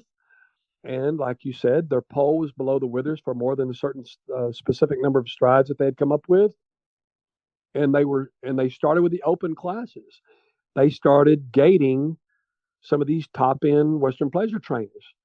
They'd ask them for more movement the first time, more movement the second time, and on the third request, they were gated. They just basically disqualified them and have them leave the arena. And it made a huge impact, but only for a very short period of time, mainly because the industry itself wanted that. Despite the fact that everybody agreed that it didn't look good, that we were getting complaints from people that were outside the industry complaining that these horses looked lame and they were requesting lameness exams. So, despite the fact that they were trying to make a stand against it, the industry didn't want the change. The trainers didn't want the change, nor did the trainers' clients want the change. So basically, in that case, the judges and the judges committee kind of got outvoted, so to speak. And in the world of democracy, the numbers count. Now, but there are other areas where we can make those stands. For example, I got booed awful bad by this, and I got a few phone calls. But I was asked to judge a fairly significant American Paint Horse Association show, and here comes this drop dead gorgeous looking paint filly come walking toward me, and I'm checking her out, thinking, "Oh my goodness, this little filly is just gorgeous. I mean, she's just built to the hilt." But I stepped to the side so that she could trot by me. When I stepped to the side, I realized that she had two surgical scars on her knees, one on each knee. Actually, two scars on each knee. Well, that kind of got me peculiar because I'm thinking those are just too uniform for them to be natural. They were obviously surgical scars. So when the horses all got set up, I just happened to be circling around. And again, I'm admiring this filly, thinking how awesome she is and how drop dead gorgeous she was. I mean, she fit the T of a halter horse exceptionally. But I didn't place her because when I was checking her out, I just happened to voice to the girl that was showing her, said, well, how'd the surgeries turn out? They get her straightened up? And the young girl says, yes, sir. She's all straight now. Okay. Well, I didn't place her. I didn't even place her. She wasn't not in the top 6. She wasn't even placed, period. I didn't place her at all. Well, the lady who owned her, not the girl who showed her, but the lady who owned her, started screaming and yelling and cussing. We've never taken this filly anywhere to any show ever that she's not won, first place in her class and sometimes won grand champion. You don't know what you're doing. Well, luckily for me, the APHA went and kind of consoled the lady and got her a little bit quiet and everything, and even threatened to reprimand her for addressing me, addressing the judge publicly. Mm-hmm. But then finally, the lady come to me a little bit cooler, a little bit calmer. She goes, I want to know why you didn't place my mare. You just didn't like her. Did you? And my trainer said that you said something to her. Ma'am, I just merely asked her if the surgery corrected the problem. She said yes. I said, I want you to understand, I'm going to judge strictly for the integrity of the breed. This is a halter class. A halter class is supposed to exemplify the horses that are going to best represent the integrity of the breed. Therefore, we want our horses moving forward, especially our breeding horses, to be straight-legged and sound and with as near perfect conformation as possible. So if your horse had surgery on both knees, how do I know that this horse wasn't crooked-legged? And if the horse was crooked-legged, how do I know that that wasn't genetic? And if it's genetic, why would I allow, if I'm really looking out for the integrity of the breed, why would I allow this horse, since she's a filly, to continue and potentially pass on those genetics? So I don't even want to place her in the top 6, because if I do, I'm agreeing with the fact that I'm okay with the future of our breed being crooked-legged, potentially. And she still didn't agree with me. Yes. She felt like that her money should be able to buy the model that she wanted to create. But you see, Daniel, that doesn't do what our standard should be, which is to protect the integrity of the breed. And that's especially for the halter classes. But the performance classes are the same. Every class has a spirit and intent. And if the spirit and intent is exemplified in that particular class, then that spirit and intent is going to be rewarded with a higher score. But if the spirit and intent is not facilitated in that class, then the horse shouldn't score as well. And it's just that simple. But sadly, like you said, it takes sometimes the judges standing up to what's not popular. Because see, the easy thing to do on that day with that little paint filly is to place her first, because she was by far better than all the rest of the horses in the class, but she had crooked legs. Yes, you sir. see. So the easy thing to do would have been to place her. I wouldn't have had any controversy. Everybody would have agreed with me, except for anybody that really knew what the standard of integrity of the breed really was all about. And that's where sometimes, like I said in the very beginning today, advising the young folks, just stay true. Stay true.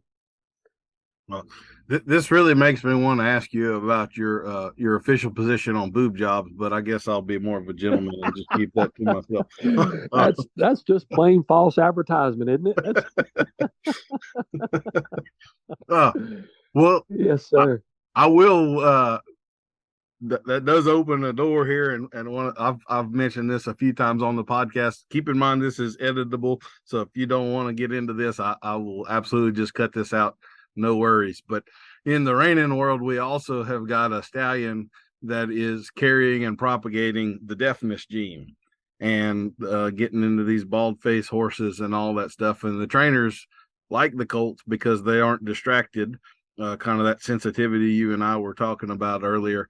But I don't know how you could say that propagating a known genetic defect that leads to deafness is a moral thing to do. And I can't imagine that 30 years ago that would have gone by. They wouldn't have allowed papers on that horse, I don't think. And now he's the 800-pound gorilla of the market. What are your feelings about that? And again, if you don't want to get into this swamp with me, that's perfectly reasonable. So, Well, no, I'm kind of I love the horse. I love how athletic he is. I love how phenomenal he is. But I'm also concerned about that. If in fact it is genetic, then I would be it all definitely is. for. Like, you can even test for it. Yeah, They know exactly what gene it is, so you can have the right. foals tested and everything. And yes, Yes, sir. Then I'm my personal preference for the integrity would be okay. Great. I'm so glad that he himself is a great performance horse. But I wouldn't want to continue to pass that gene on. The same thing, probably not as severe, but with HYPP several years ago in the halter horse mm-hmm. industry, the same thing. And when they finally took a stand against it, it took less than 2 generations for it to breed itself out. And now you're lucky if you ever see a horse out there that's I mean, you'll never see one that's a positive because they won't allow it anymore. But once in a blue moon, you'll see, a positive negative, I mean, you won't see it. I mean, you'll see NNs. But Yes. nonetheless, I kind of think that is a controllable thing. I just wish they would go ahead and do it. And if the right people get pissed off enough, they will. If the right people want to stand up against it, then money talks, and money will basically stop that horse from being able to produce.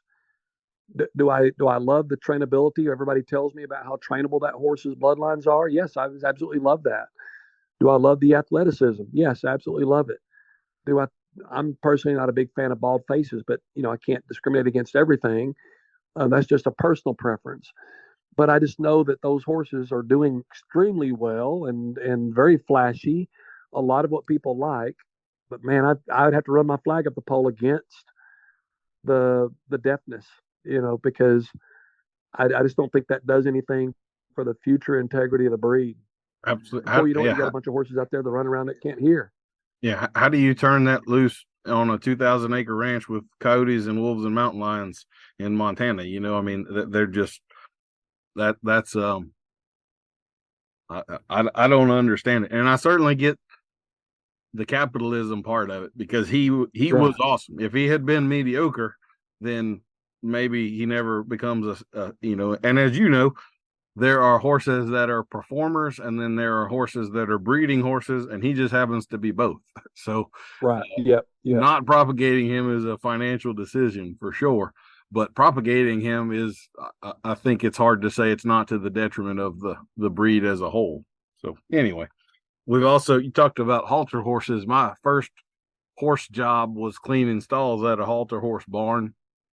And not long ago, I was kind of curious what that trainer was up to. So I went ahead and looked him up, and he's now running one of the premier halter programs in the country.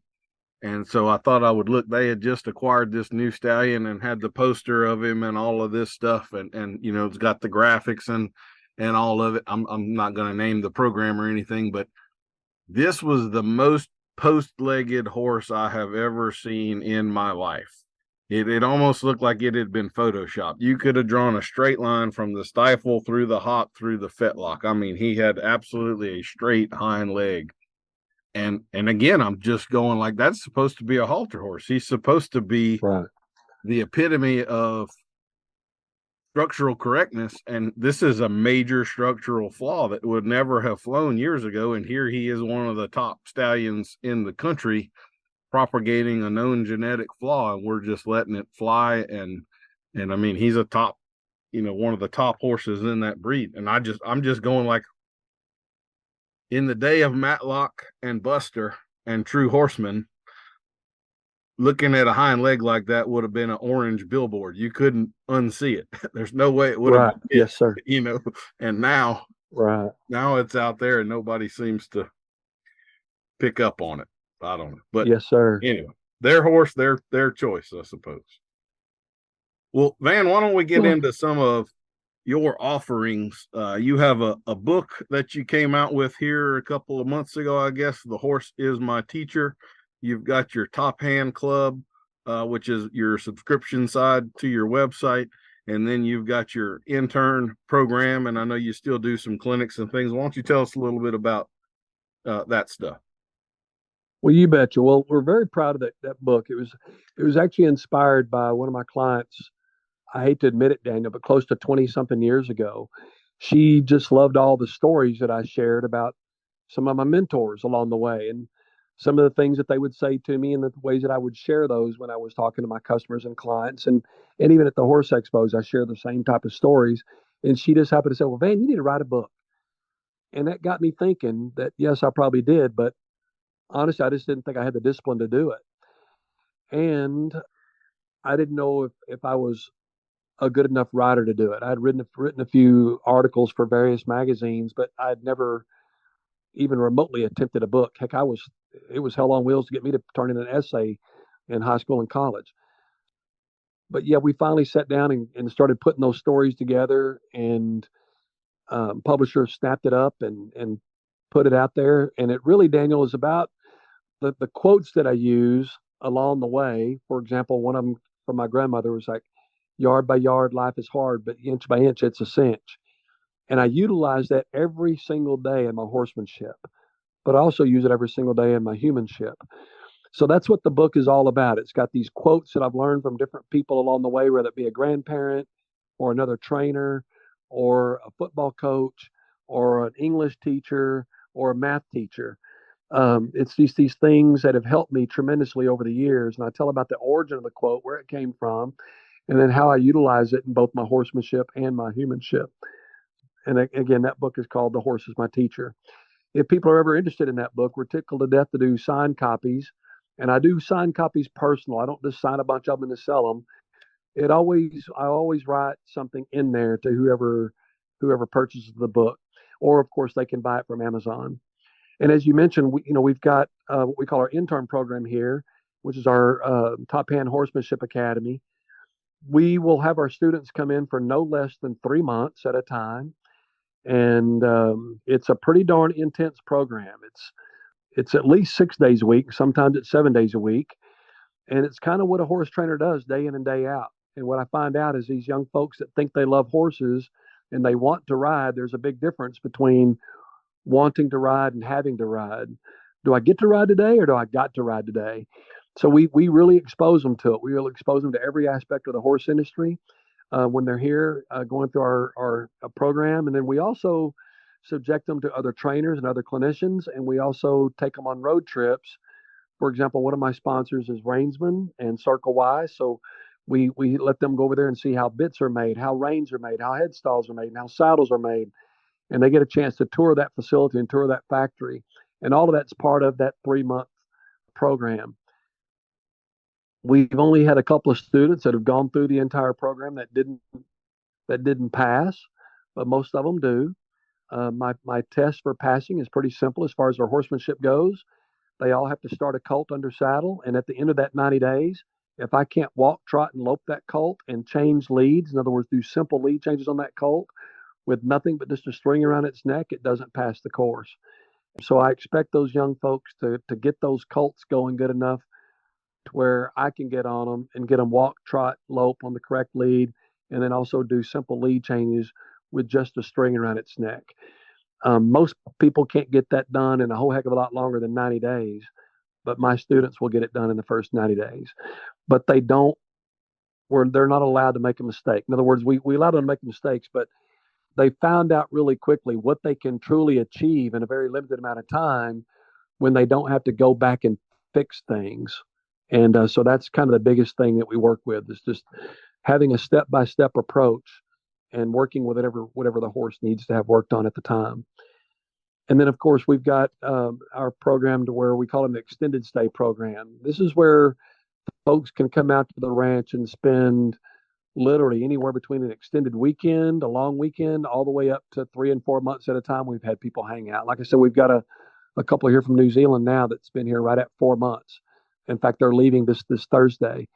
And we love to have folks come out, Daniel. Victoria, Texas is a very interesting area, a lot of history in the area, a lot of ranch history in the area. There's lots to do in the area. And at the same time, if they're here for the horse education, we ride all day, every day. So it's lots of stuff for folks to do. Hope I didn't leave anything out, Daniel, but if I did, just let us know and we can try to cover something another time. And I don't know if I mentioned this in the beginning, but in the show notes of this episode, there'll be links to all of Van's stuff, his website and social media and everything. So y'all can find all of that and get a copy of his book and get it signed and all of that stuff. And I'm sure there's some very good stories and things in there to pick apart and get a nugget or two from.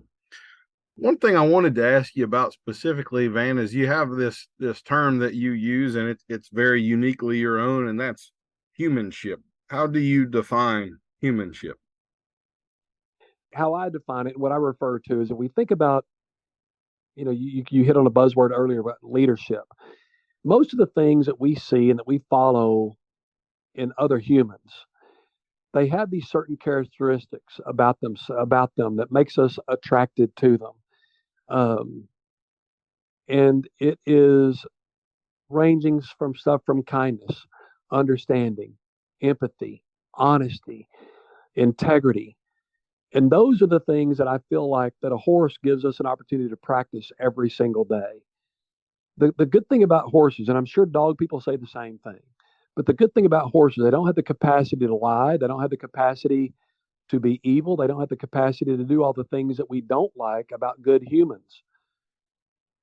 So horses afford us that opportunity to practice our humanship skills because their only feedback to us is 110% honest feedback. They have no incentive to have an ulterior motive. They have no incentive to tell us something that they think that we want to hear.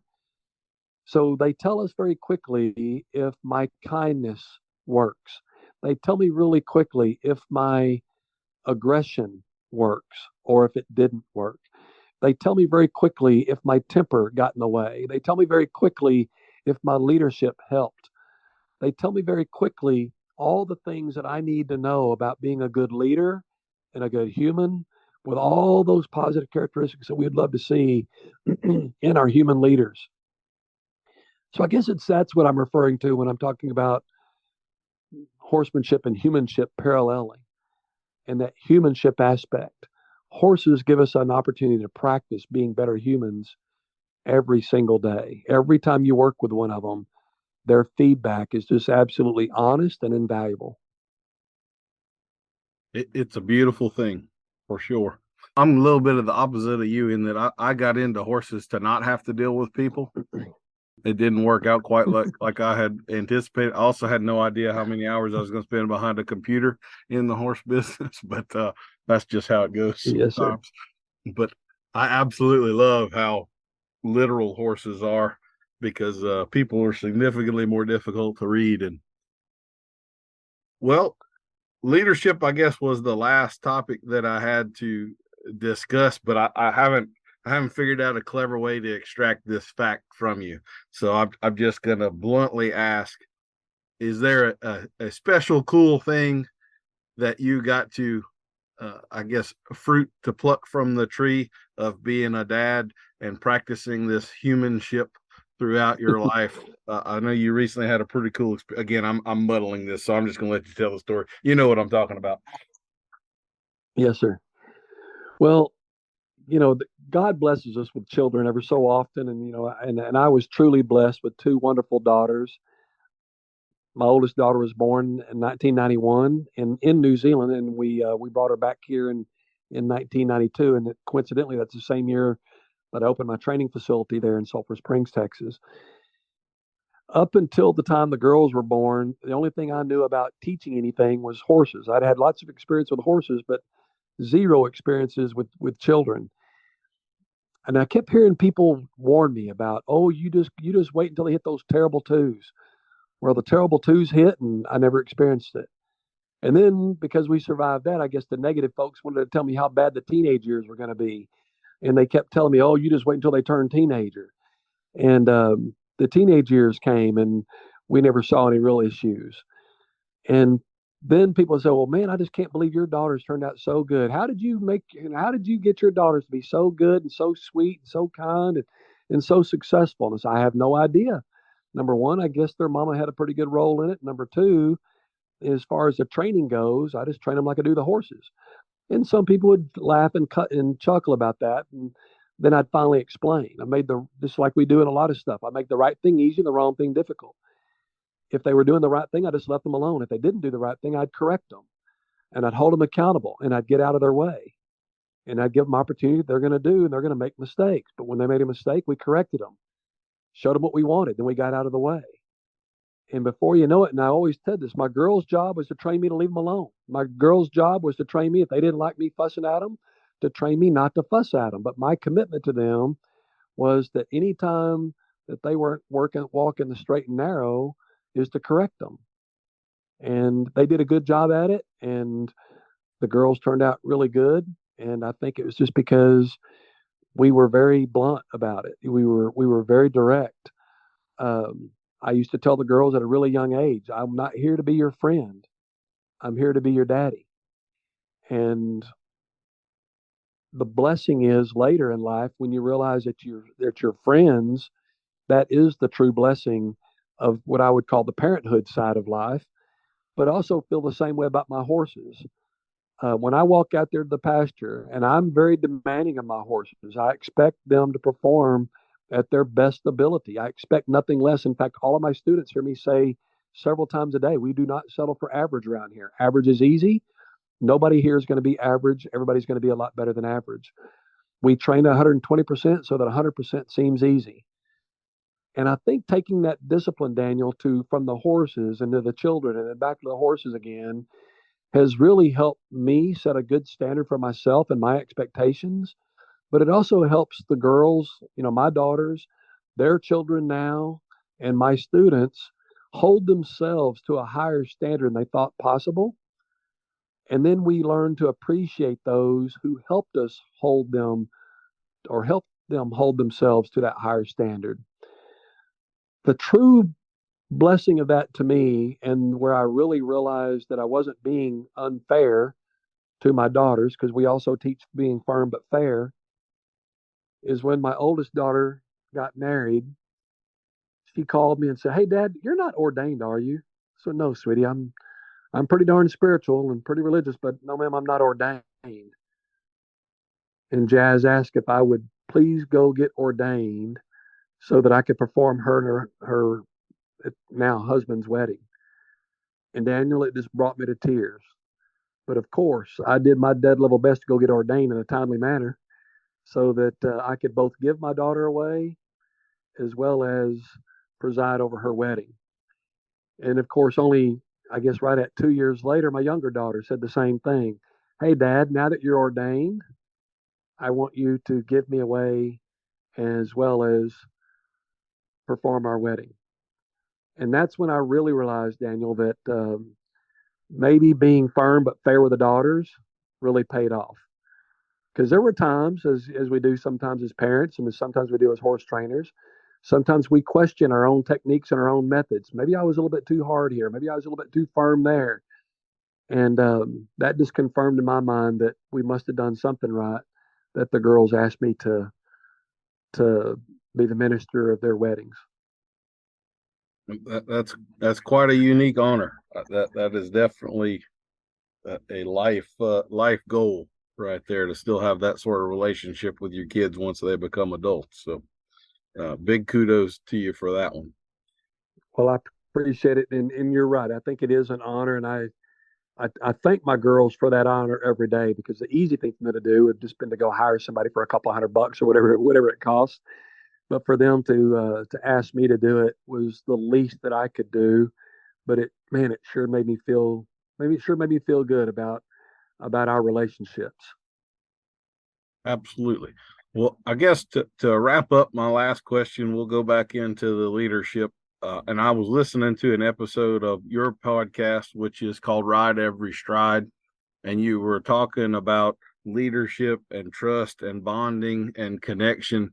And sort of, I know that's been a few years ago since you did this episode. So you were talking about people that like to go out into the pasture and kind of commune with their horses and have the sense that they are building a relationship with them while they're out there hanging out with them. And I really appreciated your point of view on that. Do you recall sort of the line I'm trying to lead you to here?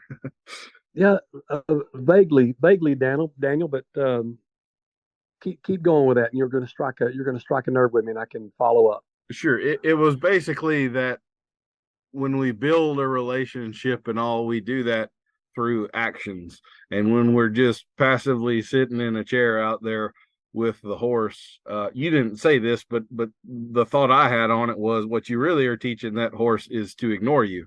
They're just putting their head down in the grass and paying you no mind whatsoever. And the person's sitting there with the sense that they've just really accomplished some stuff and furthered a relationship. And I don't know that I don't think that you believe that to be true, and I don't believe that to be true either. I would say Right. maybe the caveat to that is if we have that feral horse, we're sitting within 30 feet of that horse's pressure. Well, getting that horse to be desensitized enough to our presence to be able to eat with us close by would be progress, but that's not the horse that 99.9% of people are dealing with. So if you have the training level dressage horse that you've owned for 4 years, then potentially sitting in a chair in a pasture reading a book isn't the most effective use of time that you could Yeah. have. And it isn't going to really build trust and so forth. I feel like I'm talking too much. I need to let you jump in here. No, no, I actually very much appreciate what you're saying, and I do believe that. I think you hit the nail on the head when you said the action word earlier. That to be a good leader is really just someone who is exceptional at communication, and just sitting in the room is almost like sitting in the room with your spouse. If you're both sitting in the room and you've got the TV on, or if you're sitting in the pasture and the horse is eating grass and you're just sitting there in your chair reading a book, what sort of engagement is taking place? And there's a big, huge difference. And this is another great thing I think a lot of parents need to learn. Being in the same house with your kids is not sharing time with them. Engagement is what shares time, and what makes that time valuable and meaningful. And there's not a doubt in my mind the exact same thing applies with our horses. That when I walk into the room with my horse, let's say I walk into the room, whether I'm walking into a stall or walking into the pasture, the minute I walk in that room, there is a presence. And if I choose to be ignored, then all I need to do is just kind of remain kind of quiet and kind of out of the deal. But if I want to engage, then I have to make myself known.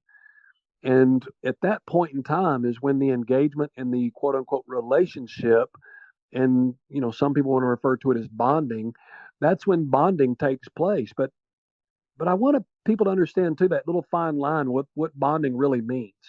Bonding to me means that yes, we're understanding of each other, and we also understand that in this bond, one of us needs to be the leader, and it has to be the human being.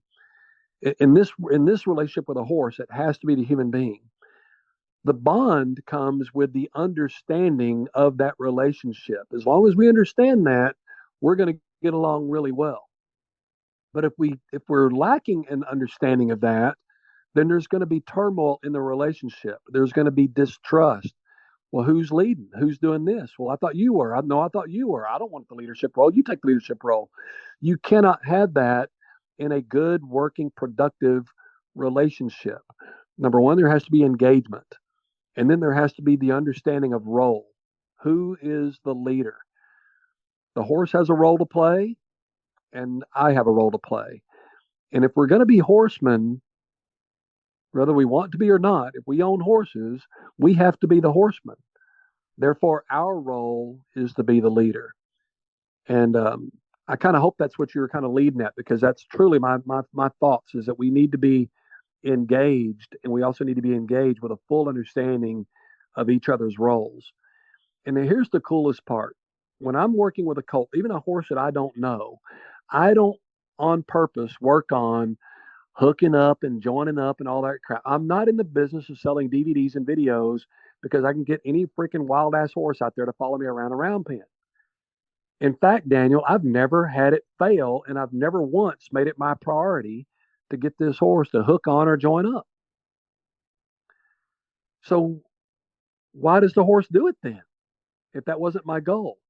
Because we've established a role that I now am the leader, and I earn that leadership role not by fear and intimidation, but by simply the respect of the role.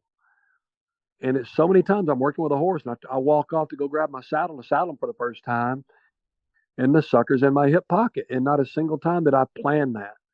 It wasn't a goal or an objective. So how did that happen? There's your bond.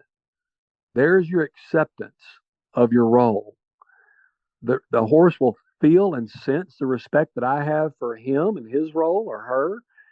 And the horse too will then gladly give me the respect due for my role. Why? Because it was earned. And there's my take on leadership and bonding when it comes to horses and horsemanship. Yes, sir. People talk a lot about trust. I've never really felt that trust was something you can work on directly with the horse. I view it more as sort of the byproduct of everything else that you do. You either are fair and consistent, and they learn to trust you, I guess. But there's not like a trust fall exercise or something where we can work on this connection. It's your timing. It's how well you read them. If you backed off at the right time, if you were wrong about what they meant when they did this with their body language or whatever, those are the things that build. And kind of like you were saying with your kids, you're not necessarily there to be their friend. I think the role with the horse is very much, or very similar to, not an exact replication, but very similar to a parent-child sort of a dynamic. And there are times where that horse may not like me, but I don't need him to like me. I need him to respect me and obey, Right.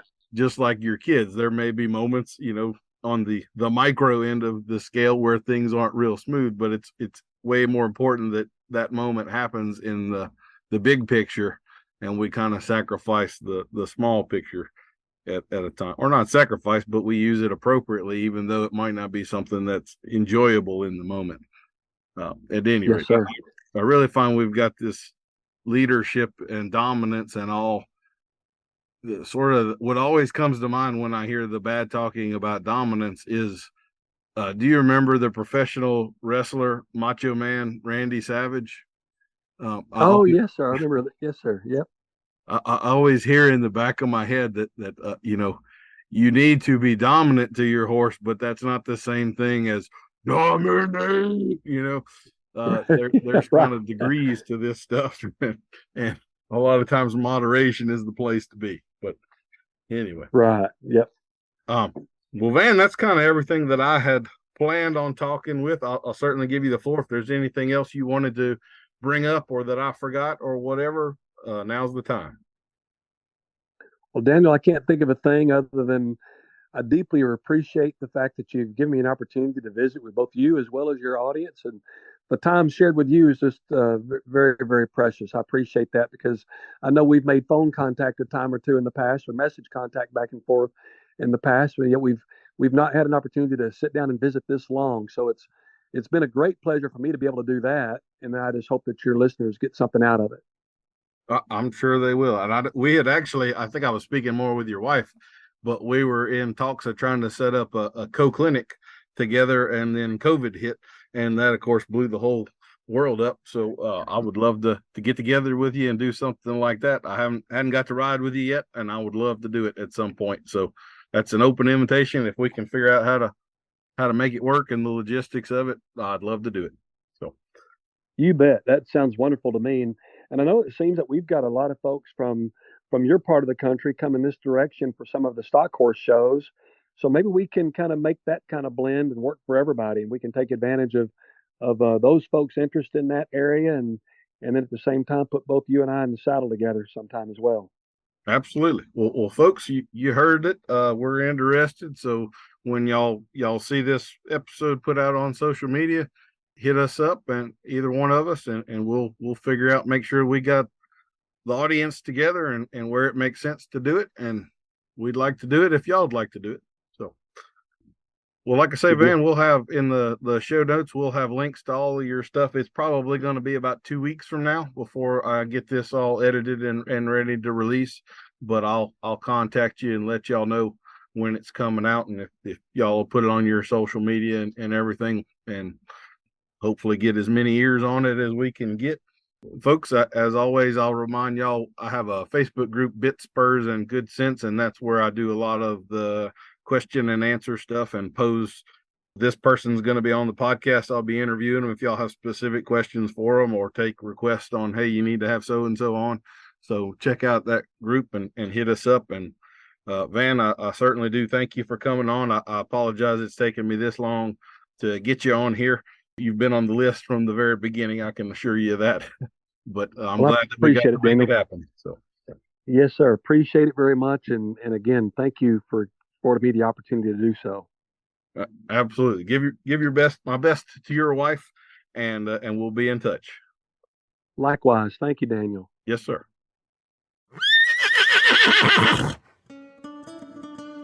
We'll see you next week for another episode of Adult Onset Horsemanship. I've been your host, Daniel Dolphin.